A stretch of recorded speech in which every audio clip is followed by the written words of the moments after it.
I mean, I know the material now, I know how it works, but I still have no clue what this is going to look like when it's finished.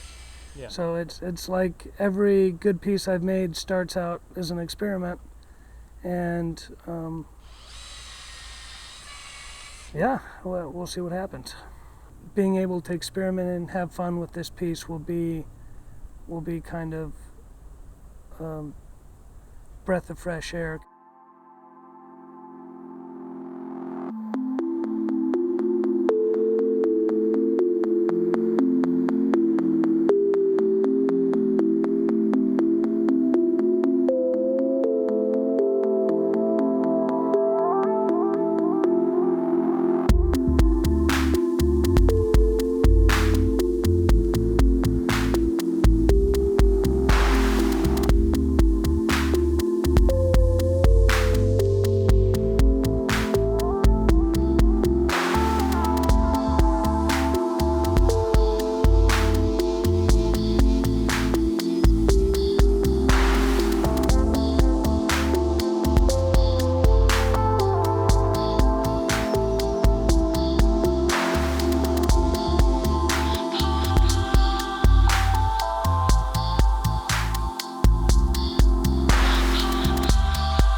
Being an artist is extremely lonely, as I've said before. So having people around really, whether it's for, bouncing off ideas or having a great conversation or even taking you away from the art, it's a very important thing. Everyone that hangs out here is actually very intelligent. So, it keeps me on my toes and it helps me to see a different way of thinking, because we all disagree constantly, but that's the best part, and being around these guys has really been good for me.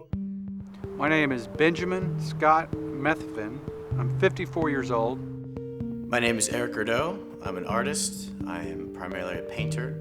My name is Frédéric Coutier. I'm an artist, artisan, and interior designer. He started going into doing big faces with these screw paintings, and that was very intriguing to me. These screw pieces are really an amalgam of many different techniques and abilities and sensitivities. To paint oil painting on top of the head of the screw, and what it can do is something unusual, and make art with that blow me away.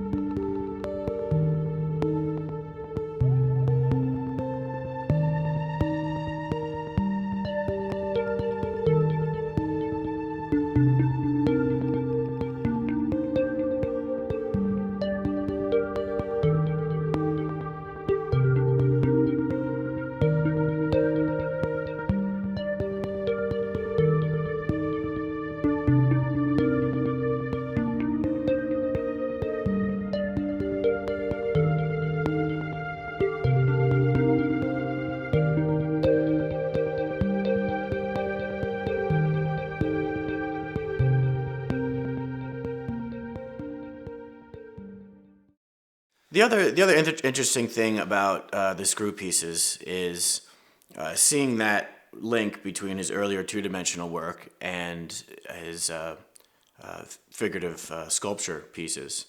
His work takes on so many different forms of expression. I've seen these works start from a simple thing.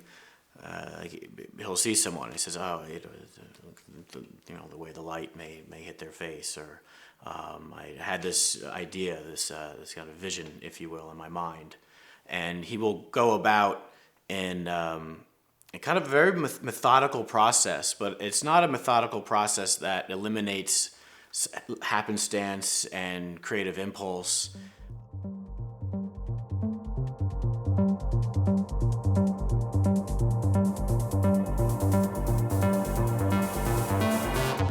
or the nature of what these screw pieces are. Are they portraits? The lines between figuration and sculpture and two-dimensional art.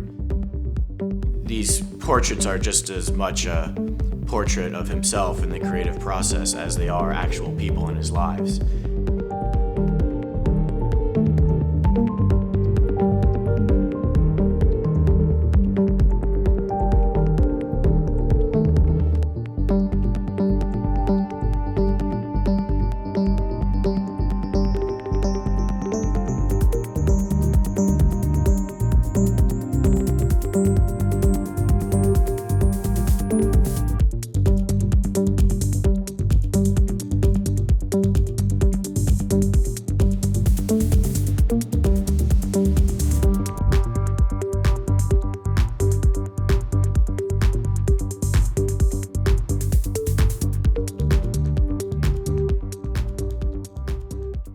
I know Andrew for 5 years now.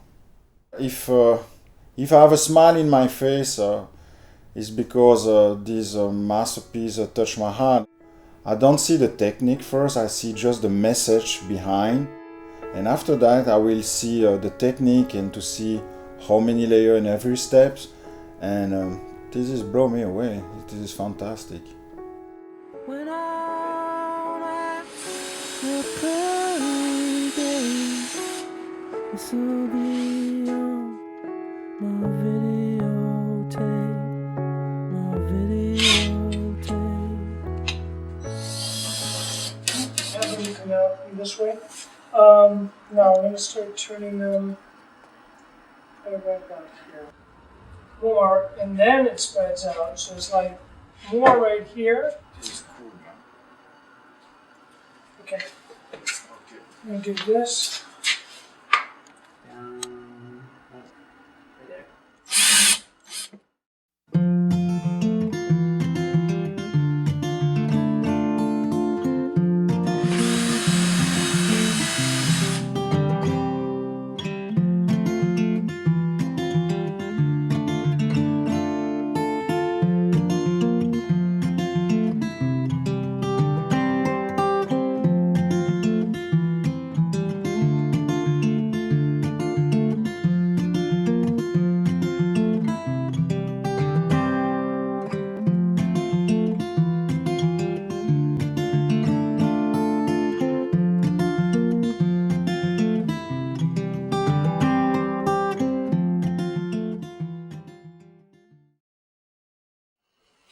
If you have a great moment in life and you can't share it with people, it might as well have never happened, because you can't. I mean, I enjoy things that I do, but I enjoy it more when other people look at them and they actually get what I was trying to say. Look, when you have an idea, it doesn't matter if you're sitting across the table from the best artist in the world, they can't see your idea. And no matter how you explain it, they don't see the finished piece, and you do. An idea could be the next best piece, so you just got to believe in yourself. It's not about the portrait anymore. It's about the material and what, creating an environment, I guess, for these screws and put them into motion. It's not. I don't want that dead portrait look anymore. So I want to actually make a scene, something that appears to be happening that isn't really happening.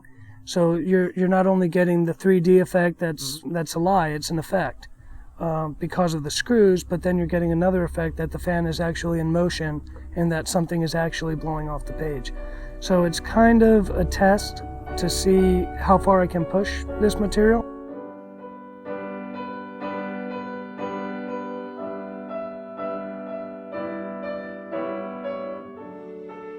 When I'm working, my mind is blank. Things could be happening around me. Sometimes I catch myself in the studio doing a little dance, just because I have no idea of my surroundings at that point. I'm just in it. Yeah. And it's complete focus, and all I can think about is what I'm doing when I'm working. picking up a drill and, screwing, dry roll screws into a wood is not necessarily something that they teach you in art school. It's not necessarily something that you may pick up in a class. These are special, and they're very labor intensive. It takes many, many, many man hours. It takes a lot of hours to do an oil painting, but this is an oil painting and a sculpture. And painting on screw heads is not as easy as it is on a flat surface.